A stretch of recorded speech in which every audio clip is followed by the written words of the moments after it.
Woodrow Wilson was the first Southerner since the Civil War to be elected president. While born in the South, he had been the president of Princeton University and governor of New Jersey. Wilson won in a three-way race in which former President Roosevelt tried to regain the presidency from his successor. Wilson ran on a progressive ticket. During his presidency, Wilson worked for the people, and he helped create a series of laws that he called the New Freedoms. They included child labor laws, workers' compensation for federal workers, and 8-hour workday for railroad workers. Wilson lobbied Congress to reduce tariffs and was the first president since John Adams to appear before Congress.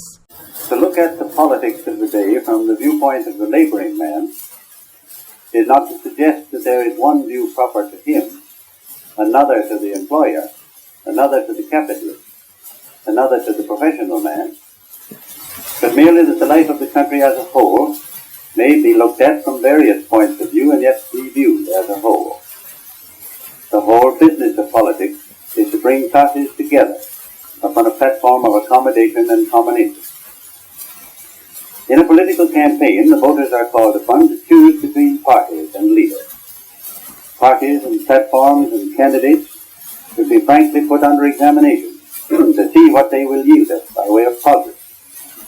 And there are a great many questions which the working man may legitimately ask and press until he gets a definite answer.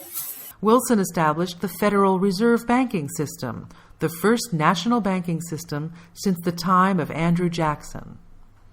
President Wilson conducted an activist foreign policy.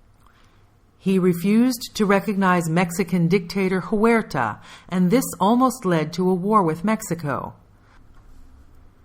Wilson tried to keep the U.S. neutral in World War I. His attempts to do so were undermined by German submarine warfare, and eventually he felt forced to request a declaration of war from Congress. Wilson was a strong war president.